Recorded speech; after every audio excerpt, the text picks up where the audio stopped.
The next big move in crypto prices is near. Today, we're going to walk you through about a dozen key indicators that explain why. There's an inflection point happening right now in both macro and crypto, and it's setting up a perfect storm for crypto prices to go up. When crypto moves, it moves big and fast, and we think that moment is coming, similar to Q4 2023 and earlier this year. We're going to break it all down in today's episode and help you understand how you can capitalize on it. GM, good morning. Welcome to Milk Road Radio, the easiest path to get smarter about crypto. I'm Jay Hamilton, joined by Kyle Reedhead, and we believe that Onchain is the next online, and we're here to help you capitalize. Kai, let's start with, can you give us an overview of the current economic situation and tie that into what it means for crypto? Yeah, absolutely. There's a lot to cover in a question like that. So I'm going to try and do this in as simple a form as possible. This week, there's some important economic data that we'll talk about that really matters. And it's around interest rates, but not in the US. We often talk about what's happening in the US with global liquidity, with rates, but actually in Europe. So what's happening right now is it's likely, and I think it's on June 6th, this is going to happen, but Europe will be saying if they're going to lower their interest rates or not. It's expected that they're actually going to lower, and that's because their inflation has actually been much lower than the US. It's been under 3% for many months now. And so they're expected that they're going to be lowering rates. Canada might also be lowering rates soon, which is great because I have a mortgage here in Canada. And then the question is, does the US follow? Now, why does this matter for the listeners? That's because macro is what controls crypto. Crypto is macro, macro is crypto. We say this a lot. And what this means is global liquidity. So the amount of liquidity or dollars, or fiat currencies, let's call it, that are in the system. This is what moves crypto markets. We have written and talked on this podcast tons about how global liquidity is what makes these crypto cycles happen. Every 4 years, it's not the Bitcoin halving, although that has some to do with it. It is all about liquidity. What is the cost of money? Are interest rates high and are governments printing money? If governments are printing money, it means risk assets are going up because they're debasing currency. If governments are not printing money and interest rates are high, then usually crypto and other risk assets aren't doing so well. And so if we look at what happened in 2020, 2021, this was the COVID days, we were printing money, interest rates were zero. And so crypto and tech and basically everything was skyrocketing. Your house was skyrocketing in price, your tech stocks, your crypto, everything, gold. And then they raised interest rates because inflation was high in about the end of 2021. They stopped printing money. They stopped giving us stimulus checks. And what happened? All of our beloved assets went down and down and down. And now we are in a turning point where it looks like interest rates are starting to go down in many countries and global liquidity is soon about to go up. And we'll talk about why we believe that's happening here in this episode. But the first chart I just want to show you, as I mentioned, Europe is likely going to lower rates. Whether they do or not, I'm not quite sure, but it looks like they're going to. But anyway, the chart we have up on the screen here is the percent of central banks around the world that have already started cutting rates. We focus so much on the US. Well, they haven't cut rates, so maybe it's not going to happen. But if you look in Brazil and many other countries, they already have it. In fact, more than 25% of countries around the world have already started cutting rates, which they raised rates back in like 2021, same time as the US did. And so we can see where the trend is going. And it's going that these banks are going to be cutting rates. Europe, Canada, and eventually the US is going to follow. Now let's talk about why we think US is going to follow, because just over this last week, we've started to see a lot of change in the US data, which is showing that the US economy is weakening. And what we need for the US to lower interest rates and to print money is for the economy to slow down. Because what happens is when the economy slows down, meaning people don't have any money, people stop buying things, the government or the Fed, they need to print money or they need to make the interest rates lower so that we can, as a society, start to buy more things and help to improve the economy. And so if we look at the Fed, basically the chart we have up now is the Atlanta Fed's expectations or estimates of GDP, which is basically gross domestic product. So how much is the US making in terms of revenue on a quarterly basis? Let's just say it's that. And it was actually looking pretty good about a month ago, which was why a lot of people are like, I don't know if they will decrease rates. But in the last couple of days, the Atlanta Fed, their predictions went from a GDP of 4.2% just a few weeks ago down to 1.9%. So an absolute massive drop in the US economy. And so in order to get the US economy back to sort of running where the government wants it to, they typically need to stimulate or they need to lower interest rates. Now, that's just GDP. That's just a prediction, just an estimate. It's not a perfect science by any means. So let's look a little bit further. The next chart we have up that just came out today, full, but this is basically looking at job openings. So one way to tell how the economy is doing is how many companies in the economy are hiring. And right now, that number is going down and down and down, while the unemployment rate is also going up and up and up. Now, it's not going at a massive rate like what we saw in 2020 when COVID happened, but it's going up enough that it's worrisome. And right now, what we're seeing is the amount of job openings are going down. That is an indicator that unemployment is going to go up even more, which is another indicator that the US government, or the Fed, sorry, is going to have to lower interest rates and ease the liquidity conditions so that the economy can sort of be stimulated a little bit further. One other important chart that's just been happening over the last couple of days is oil. If we think about demand for an economy, when an economy is doing really well, what are we using a lot of? Energy. We use energy to produce goods, to produce services, to travel, to do so much. Every single product we buy in the world is priced around how much gas or oil costs, right? Because we need it to manufacture things, we need it to transport things. And right now, typically what happens is when demand in an economy goes down, less things are being produced, and thus the demand for oil goes down. And we've just seen that in the last 5 days, oil prices have gone down 10%. That's a pretty big move. One, that helps with inflation, which is really nice, but also it just shows that the economy is slowing down. Now, I'm talking the US, but this is globally. This isn't just happening in the US. This is why I'm saying that Europe is likely to lower interest rates, because again, their economy is slowing. And it's not just Europe, it's all around the world right now. And so this is really, really important to understand, because what this means is if the economies are getting worse, and they're not like terrible, it's not like we're going to have this like 2007, global recession, whatever. It's not that bad, but the numbers are softer. And what that means is it's an excuse for the Fed to lower rates and to start stimulating the economies. This chart we have up here is an amazing one from GMI, which looks at the global liquidity. So this is like all the central banks around the world and how much liquidity they are creating. Since the top of 2021, which is when we went into the bear market in crypto, liquidity has gone backwards. We've tightened liquidity is what this would be called. This happens when you, of course, increase interest rates or when you do quantitative tightening. So you actually don't print, but you do the opposite. You take money out of the system. And so they've been doing that for the last like three and a half years. And this is pretty normal. Again, we go through cycles. You can see that we did this. When was the last top we had in crypto? 2017. We had a big bull market. And at the end of 2017, we had a big bear market. Why was that? Because again, we started quantitative tightening. So they've been doing that the last few years. And now we're reaching this sort of like wedge in terms of global liquidity. If you want to chart it, you can do some technical analysis on global liquidity, which is kind of funny. But we're at a point now where it looks like we're about to break through that wedge, and global liquidity is going to go through the roof. And the reason is not just these technical indicators, but again, because the economies are slowing. And so when economies are slow, we print money, we lower interest rates. And I think that is what's coming next for most countries, including the US. Now, one telling sign of if that's going to happen is the US dollar. So you can look at what's called the Dixie, which is basically comparing the dollar to a basket of other fiat currencies. And when the US is going to lower interest rates, print a bunch of money, it means the dollar is going to be weaker. And people are already starting to sniff that out. Markets are seeing that this is going to happen. And so the dollar is already starting to drop. When the dollar is really strong compared to other currencies, most people just hold the dollar. And you can get a good yield on the dollar. There's no reason to be in risk assets. When the dollar becomes weak, people leave the dollar and they go into risk assets. Could be gold, could be crypto, could be tech stocks. And we've just seen that we've had for this year anyway, we've just had a support line break for the dollar, which looks like the dollar is about to dive. And it doesn't mean the dollar is going to zero, where this isn't the end of the dollar, like people will tell you. This is just, again, a cycle. We go through these dollar cycles all the time. If this chart was zoomed out right now, you would see that we go through ups in the dollar, it becomes very strong, and sometimes it becomes very weak.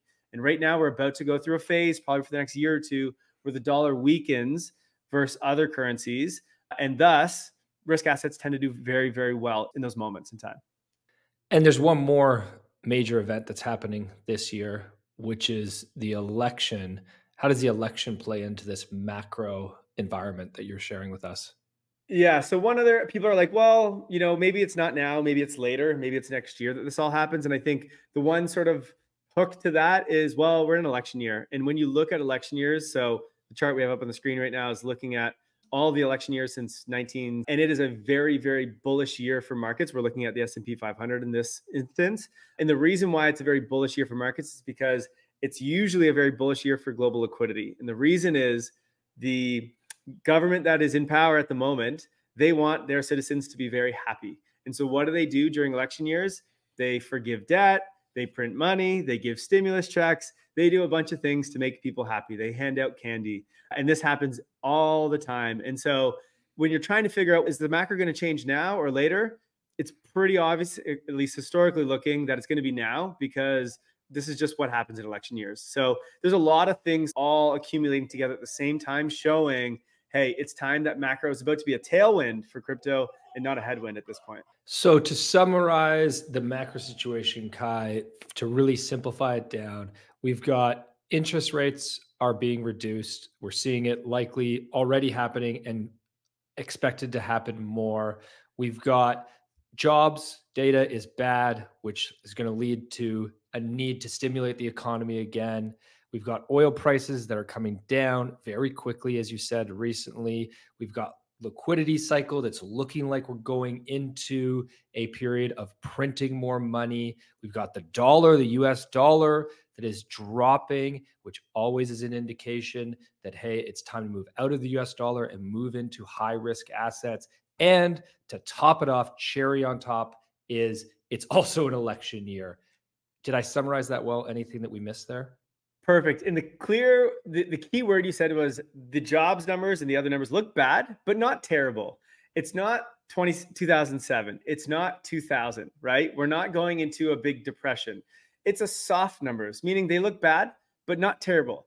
And that is the key, because if they were really bad, okay, then you might want to get out. And actually, you'd probably see the dollar rising because you'd actually just want to hold safe assets, which is the dollar. But in this instance, it's bad, but it's not that bad. It's just a typical cycle, it looks like here. And that is super bullish.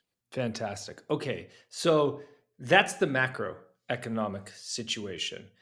But in crypto, we're also seeing some very interesting data that is also very bullish and pointing to the reason that we think that we are lined up for prices to go up. So let's dive into what is going on the crypto side and look at some on-chain metrics. Yeah, so here's why this is so important. And I think the two coming at the same time is such a big deal. So when global liquidity increases, think about what that means just in reality. People have more money. And when people have more money, and not just people, but governments, institutions, et cetera, money is cheaper to borrow. What do people do with it? They want to invest it.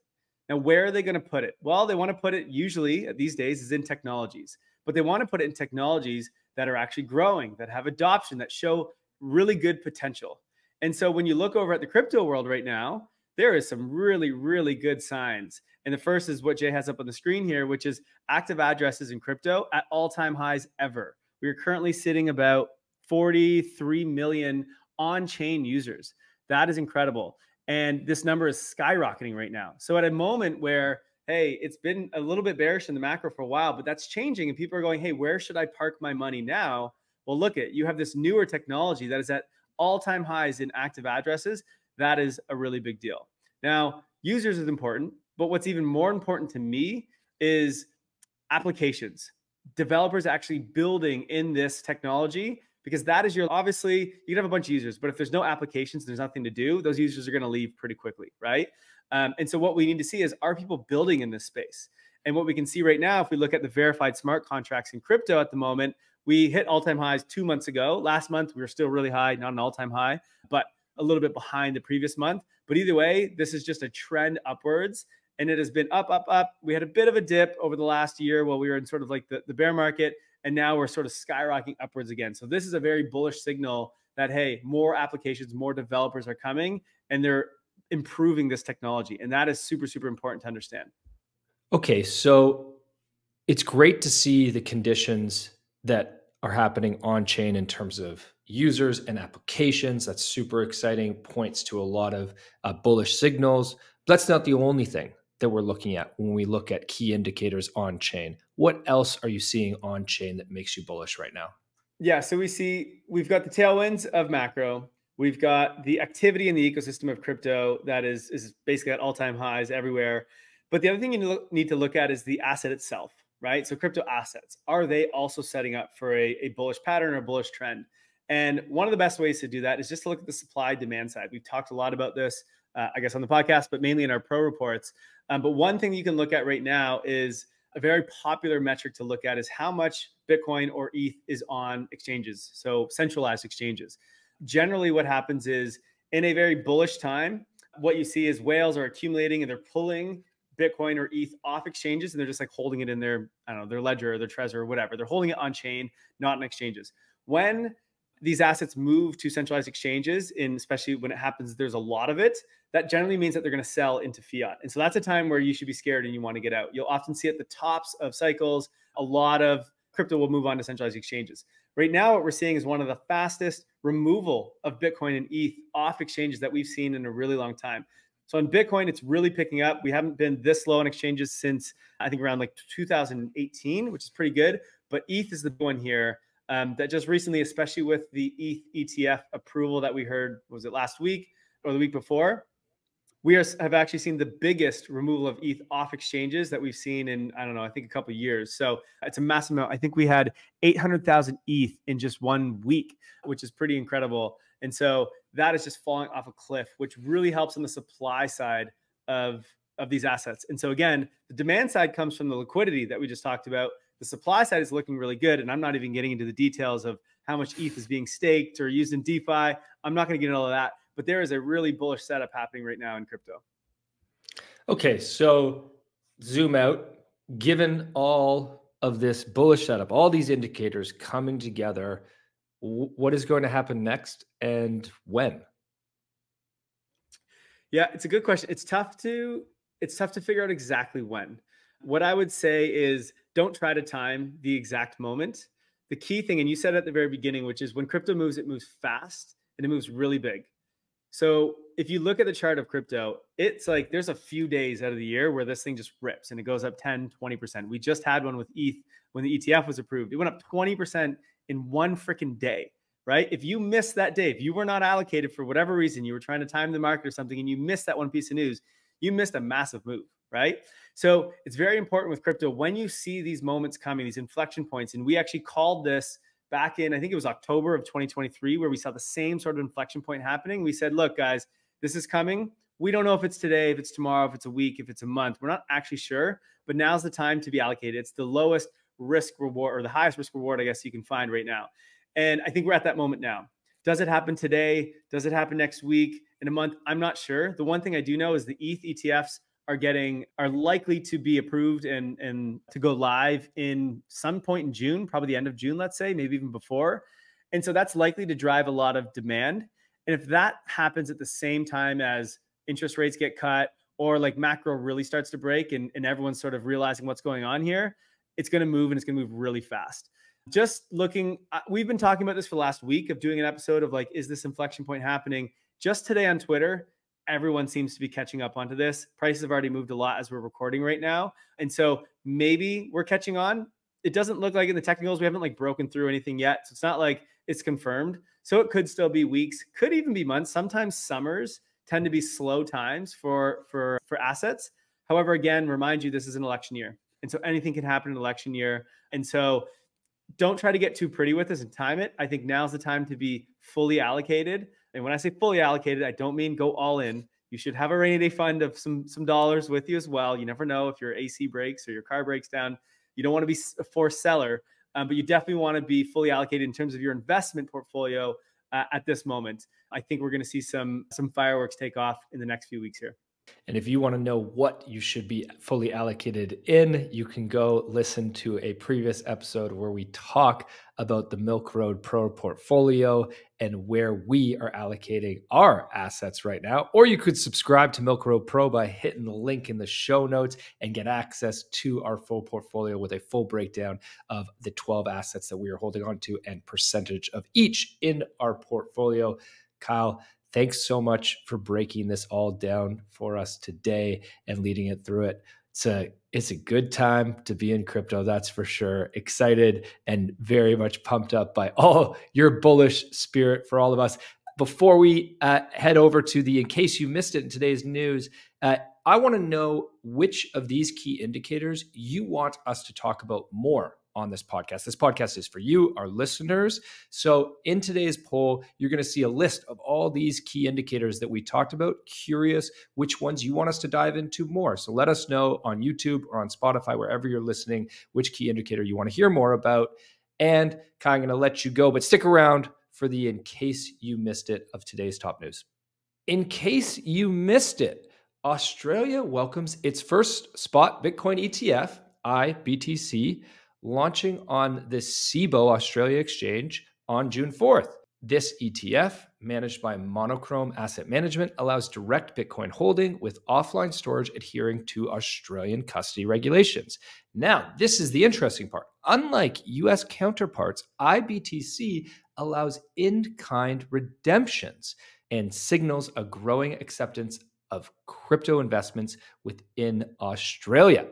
Also, today, BlackRock and Fidelity's spot Bitcoin ETFs have been a significant contributor to their total ETF inflows in 2024.